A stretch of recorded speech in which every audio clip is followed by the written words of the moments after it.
Morning. And it is a Morning. chilly and exciting election day here in the city of Mobile. Glad to hear of all the reports of long lines at all of our polling places and hope that that continues throughout the day. We'll turn it over to our very capable city clerk. This is the pre-meeting of the Mobile City Council Tuesday, November the 3rd. We have approval of minutes of October 20th and 27th. Job. Thank you. Okay. Presentation of petitions and other communications to the council. We have no one signed for non-agenda items. Excellent. Well, Or did he not, or agenda items. Essential COVID-19 items held over. 27024, ordinance to regulate food trucks. Okay, I had said last week that I would email some of the people who are most interested in this and urge them to get together, the food truck operators and the brick and mortar operators, to see if they could come up with something. And then Zeta happened and I neglected to do that. So I'm going to do that today or tomorrow. I think I'll hold this over for 4 weeks, 6 weeks, something like that. Joel, if we could hold it over 6 weeks, I think that would be, there really is no rush. We want to get it right. We've heard from a lot of new voices who want to make certain that their perspective is taken in. So if we could hold it over that 6 weeks, I would appreciate it. I'll make that motion. Thank you. That's the 15th. 88037, ordinance deeming property at 2318 St. Stephen's Road not now needed for public or municipal purposes and authorizing the sale to AHM Investment. All right, read. 88038, ordinance deeming property at East I-65 Service Road North not now needed. 88039, ordinance deeming property at 320 Dolphin Street not now needed. 21811, authorized contract with Iker Construction Corporation for Mims Park Synthetic Turf Field A. 21812, authorized contract with Iker Construction Corporation for Tricentennial Park Splash Pad Improvements. 47814 and 815, approved closing a portion of South Conception Street and a portion of St. Emmanuel Street. Just a comment here. I mean, I won't make any comments in a formal meeting, but I did talk to Chris afterwards, and I thank Chris for that. After last week's meeting, it's still my opinion that we don't have to do this. While we absolutely have the authority and to control, city right of ways. But in this case, it makes it very clear, and it gives a certain, I don't know what the right word is, but it provides a single voice that says that is going to be able to stay that way, and the county's going to be able to use it without somebody coming back and taking it. But y'all know that the next council that's elected could come right in and revoke that this order. It's not a permanent forever thing, but like I said, I'm okay. If I could comment. Absolutely. And I understand exactly where you're going with this, John, and I appreciate that perspective. I think I look upon this as this is a construction and a flow type of thing. It's not the typical traffic management that perhaps neighborhoods or Dolphin Street might want for one way or whatever downtown. Those are things that, yes, I think those are things that the administration would do. This is something that our offices were approached about because the county was trying to change the flow and expand a facility. So I think the council weighing in on this is a little bit of a higher bar. But I hear exactly what you're saying, and I respect that position. Thank you, Ms. Rich. Thank you, Mr. Williams. Yes. Madam City Clerk, any further Essential comment? COVID items being read for the first, oh, I was just making certain that everyone who wanted an opportunity to possibly weigh in had one, and it appears that happened. So we're back in your hands, Madam City Clerk. okay. Essential COVID-19 items, being introduced for the first time, 34040, ordinance to amend chapter 34 of the city code regarding short-term lodging or rentals. 08816, approved Wait, purchase whoa. order. Well, hold on All a right. second. Let me comments here. Yeah, sure. Mr. President. Yes, ma'am.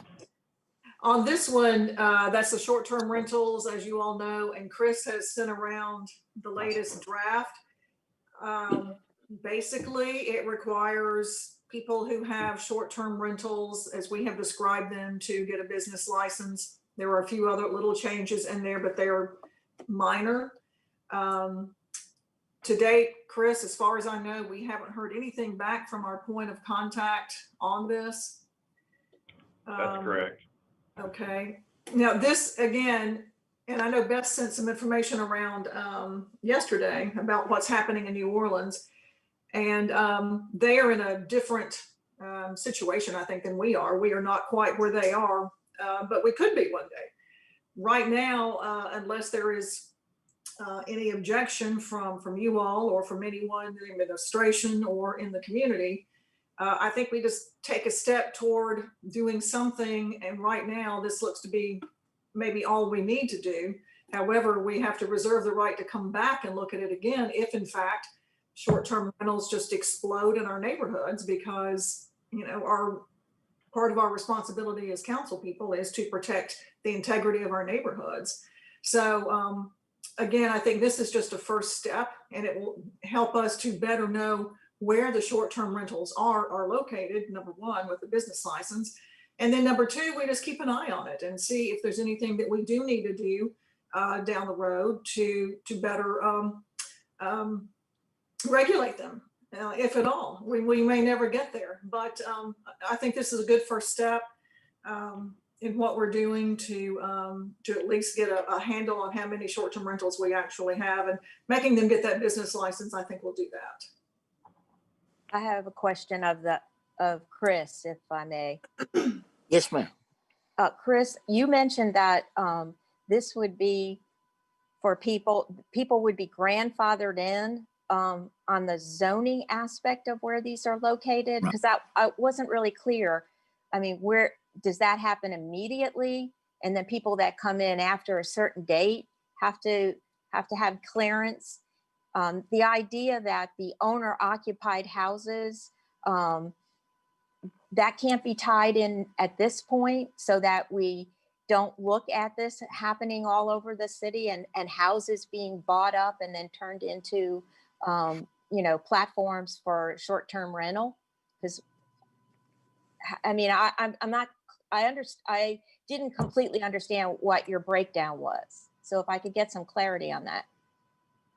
This ordinance states that any currently existing Airbnb is deemed to be a existing non-conforming use, basically grandfathered in. And then going forward, any new Airbnb that goes to apply for a business license, just like any other business, they're going to have to get a zoning check done to see if wherever they're located that sort of thing is allowed. So the location aspect, in my mind, is really a zoning question. Now, the zoning ordinance is 50 years old, and there wasn't any such thing as Airbnbs back then. So there's two categories that it might kind of fit under, but not exactly. But there also is a provision for a use that is not listed to be looked at, and the director of inspection, I think they're called in the ordinance, can make a call as to whether it's a use that's allowed by right, or they would need planning approval for it. But it really needs to be addressed in the zoning ordinance. Right. The new one. Okay, so how long does it last that people can come in and pull a business license without having to get a zoning check? Because we do have zoning, like you said, that for hotels or whatever. And so the thing that was interesting with New Orleans is that their original ordinance looks a lot like ours. And yes, they are a very tourist industry, and tourism is even now down. The platform for Air B&Bs, I think listed like 364 possible places, but it was Mobile, and I think Baldwin County might have been in it, not Gulf Shores, but I think Daphne and Fairhope was mixed in with Mobile's platforms. So we're talking about a pretty good sized hotel, but again, it's the neighborhood integrity, which I know is important to all of us, and to I just don't know when people come in and pull the license and how long that lasts until there is the other review. I mean, is it a 30-day that they have to come in and not It's be immediately. party to the review? If they're existing on day one, it's all short-term rentals in operation as of the effective date of this ordinance that are or are alleged to be in violation of the zoning ordinance are hereby deemed a non-conforming use. So day one, if they show up and apply and they've been in existence, then they're in. But if we didn't do that, we might be putting all of them out of business by. Yeah, no, yeah. You can't do that by law. No, right, exactly. But the idea, how is this a zoning ordinance to make a license available to someone who has a full house program going on in the platform, yet they have to be owner occupied? In other words, they cannot just take the whole house and turn it into a rental for short-term leases and agreements. Why is that a zoning issue? Why can't that be a qualification for picking up a license? Because that will get to the heart of what seems to be the problem in New Orleans. People buying up homes and not keeping the residential character in place. So if we say that there is licensure for R1s, we could, I mean, R1 is going to exist no matter what we do in the future, that residential character. Why can't it be tied to the licensure? Why is that only a zoning issue? Mr. President, Mr. Richardson? I think we may need to have another meeting on this because we're not gonna vote on this today. So we can discuss this evening. Why are you muzzling Beth? If Mr. President, Why are we muzzling Beth? If we need to tweak the law, I think we need to pause and do it. Mr. President, I think Ms. Rich ought to get to continue to talk, just like Well, the former I wanted to speakers know did. whether a licensure can be tied to, like, in other words, that's what the license personnel do when they look at someone who comes in for that particular license. If it's R1 and they can prove that they are the owner occupying, then we do away with the problem that's been immense in New Orleans. So why are we looking to see that happen in the future? Well, I mean, don't they look at zoning classifications before they give out licenses to begin with, to make sure it's correct, that they can even give that licensure? Yes, but there's not one. Right, but we're crafting it There's now. not a category. There's a Right, but category for bed and breakfast, and there's a category for hotels. But aren't we and there's- crafting it now? I'm talking about in the zoning ordinance. But we're So- crafting a way you pick up a license. So if they can When you show that, apply for the license, they check to see what your zoning is my understanding. If it's R1, R2, R3, it ought to be allowed. I think you need to let Beth finish, John. Yeah, Well, yeah, let's please go let- ahead. Let Beth finish, please. Well, in Come R2 on. and R3, those are already, a lot of them are already rentals. It's the rental nature of people and corporations buying up single family homes and turning them into these platforms for visitors in our city. But Yeah. the cure seems to be the percentage of people that do this that are owner occupied doesn't seem to kind of make for an explosion in an R1 area, because the home is still, occupied by the original owner or future owner if they want to keep the platform. But it's the idea that these corporations come in. Do you think we'll be immune to that if we keep growing and our tourism keeps growing?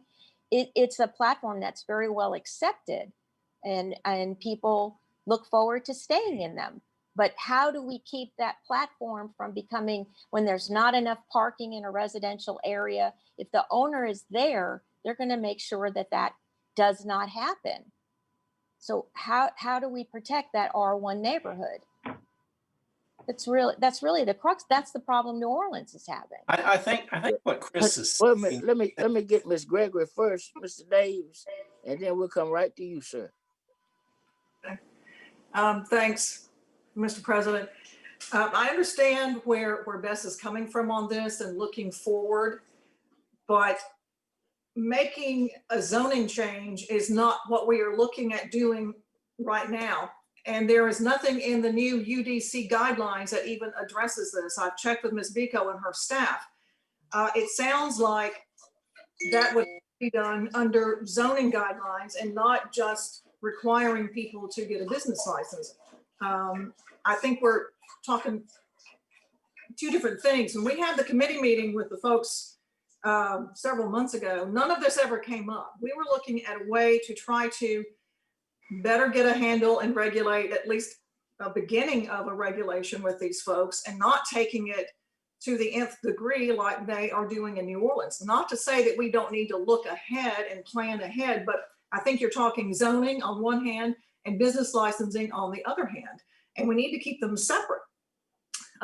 We can look when we do the new UDC guidelines if we need to create some sort of new designation, because like I said, right now there is none in the draft, but that can be looked at. If you're talking owner occupied, that's almost like a bed and breakfast where the person lives there. Most of these short-term rentals are not owner occupied.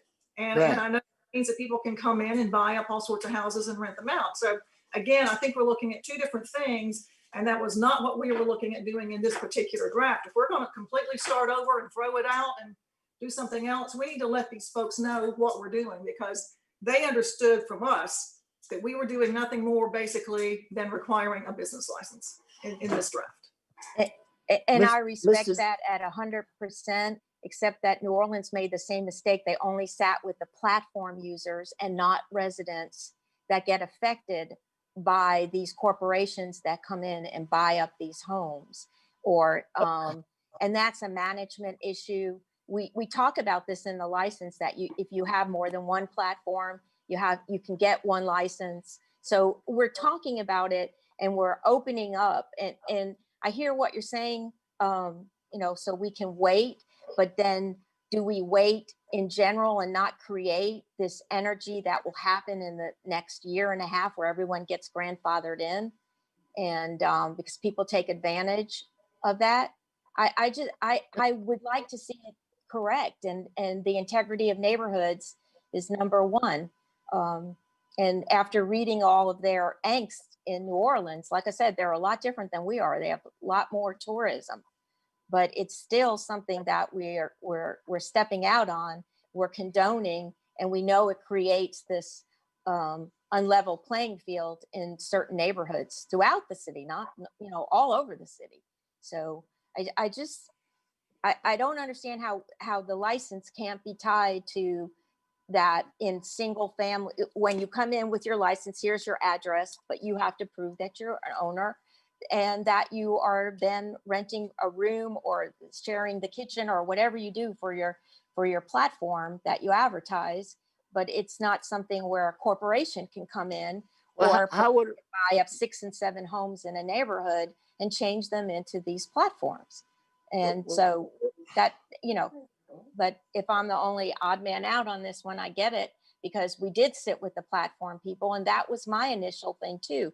For the longest time, I thought we should tax what are basically hotels, and because they're competing with the industry that our city has put a lot into. So we wanted to make sure it was an even playing field. But the idea that we didn't sit down with neighborhood associations that might have some other thoughts about it, is a missing part of the equation. So, and I know that Zoom meetings and whatnot make it very difficult for each of us to reach out to our constituents to know if there are concerns in neighborhoods, unless, it's come to our attention. So that's basically why when I read all that, I thought, well, what's the rush? Because we could look at doing this from the get-go a little bit better. And if it takes till we get the zoning Do it next. classification in place, so be it. But, and where is that, by the way? I guess we got to check with the administration on where we're moving forward with our new classifications. But, okay, we'll move on. And this rested this week anyway, right? It's a first read, or is it being voted on? First read. Thank you. Okay. Joy next. Mr. Daves, Thank you. I understand where Ms. Rich is coming from. Because we've seen, anyway, I understand where Ms. Rich is coming from. I want to go back to Mr. Arledge. So what we've got before us is a requirement basically that they get a business license. So they go into the city, they ask for a business license. And someone in the city, before they issue the business license, looks at the location of the house or whatever it is, and determines whether that business at that location is consistent with the zoning code. Is that right, Chris? That's my understanding, yes. Okay, but the problem we've got is that the zoning code is not familiar with these short-term rentals. And so someone in the city would have to determine whether this was a hotel or one of these other things. And so the real issue is, or the real issue I think is, how is the administration going to treat these business license applications when they are made? Are they going to just are they just going to say, well, there's no way they're inconsistent with any portion of the code, the zoning code, and they're going to let them go wherever they want them to go? Or are they going to say, well, this is really a hotel, so it can't go in an R1? Have we gotten any determination from the city on that? No, because I don't think there's anything in the code that distinguishes those. And that's what I was saying. I've checked with Shayla and her team, and there was nothing in the new guidelines to put in any sort of difference between a hotel and a short-term rental, which is a home, which is a single-family home located in an R1, but it is used for business purposes. That's the problem. I know, but my point is, the city, if I come in and I've bought a house and it's in Landfair, and I want to turn it into a short-term rental, and I go into the city and I ask for my business license, someone in the city is going to make a determination whether that use is consistent with an R1 neighborhood. And what I want to know is what that determination is going to be. Is it going to be, well, since there's nothing blocking it, yes, or is it going to be, this is really a hotel, so it can't go in R1? Y'all see what It I'm needs to talking be about? clear. Yeah. We need to understand how the city, when it decides whether to give that business license, is going to determine whether the use is consistent with the way that location is zoned. And we don't know that. Because if they're going to let these, to go back to Bess's point, if they're going to let everyone that comes in and asks for a business license go wherever they want to go, because there's no explicit prohibition in the zoning code for single, for these in R1s, then we're going to be creating a lot of what's the term, Chris? These pre-existing uses. And I'm not sure that's a good idea, but we got to know how the administration is going to interpret this. But we can find that out in the next week. Right. That is what I was going to suggest. This is another issue. While it's prevalent and prominent, it's not something we have to press the gas on today or next week. Let's get all the answers to our pertinent questions, and then hopefully between the next 6 days, and hopefully we'll be in a position to move forward on next week. If not, we can consider other options and keep working at it until we get something that everybody, well, at least the majority of us, can move forward with. Yeah, I would Mr. have President, the privilege to get an answer to that question that I posed. and I'd like to make a short comment, if I may. Sure, And- Mr. Williams. And I think that Absolutely. without changing any kind of zoning or anything, well, that's not entirely true. It needs to be addressed. The administration needs to make sure that this term shows up somewhere in at least planning approval. And that addresses everything we've been talking about, so that when somebody decides that they're going to open up an Airbnb in the neighborhood, a sign would go up in front of that house, and anybody coming by would see that there's a blue sign, and it's going to go before the planning commission for planning approval or something like that. Maybe it's not the planning commission, but at a minimum, neighbors ought to know when, and the government ought to have a voice of any house that's going into a residential area. But it's going to be a long time. I look forward to the talks. Thank you, Mr. Thank you, Mr. Williams. Gregory. And Ms. Gregory, thank you for your leadership on this subject matter. It's an important one. We want to get it right. Integrity of our neighborhoods are important, and it's clear to everyone from the comments being made. So let's get answers, Mr. Arledge, and if as quickly as you can disseminate them, we would appreciate it. Relative to how will the administration enforce what will be asked of them by somebody looking to get a business license. Madam City Clerk. 08816 approved, 817 approving purchase orders to Lights Inc. for 483 annual subscriptions for fleet tracking, drive cam access, and driver safety management services. $192,176.04. Purchase order to UJ Chevrolet for one 2021 15-passenger van, $28,692. Purchase order to Insight Public Sector for 73 refurbished computers, $33,074.84. 21819, authorized contract for renewal with Chris Brewer Contracting for 2021 citywide annual sidewalk repair and maintenance, $1,775,000. 21820, authorized contract with H.M. Young and Associates for Sanger Theater mechanical upgrade, $101,400. Announcement. Any announcements? If I could comment, I've been corresponding with everybody about the Nevis Road that you were kind enough to hold up for 2 weeks, which means next week it will be back on our agenda. I'm trying to nail down a date with the mayor and whoever else in his administration, and I haven't heard back.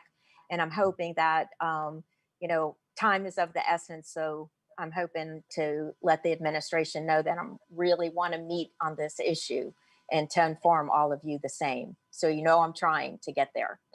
Thanks. Thank you, Ms. Rich. Any other announcements? Yes, Mr. Richardson?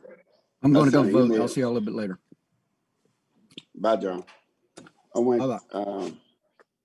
I sent the mayor an email requesting documents pertaining to Nevis Road, maps, a map of design of what what they're proposing to do. I don't have any of that. And that has been probably a week ago, close to a week ago. Without that in my hand, I'm not prepared to move. I don't have no map to show where it is, how long it is, what the road gonna consist of. I don't have nothing to show that. Right, setting up to vote against it. And you, even when they put a dilapidated house on our agenda, they show us a picture of the street and the house, all the way around the house. Now you're going to build a street, and we don't have no kind of design. No, it's just an agreement with the county.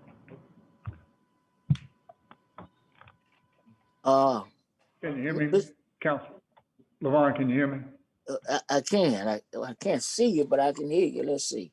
Yes, okay, so, Okay. I've sent, Karen a note this morning to tell Ms. Rich, that we'll be glad to meet with her at 10:30 on Friday. And, by that time, we will have all the information. I thought that we had disseminated some information last week to all the city councilors that showed, kind of the location of Nevius Road. And so we will resend that, plus some additional information once we, complete compiling it. Thank you. Thank you. I'll be there. And Mr. Richardson, if after you get it, get that information, if you need any additional information, please, well, you know what, you already know that. Any other announcements? If not, we will see each other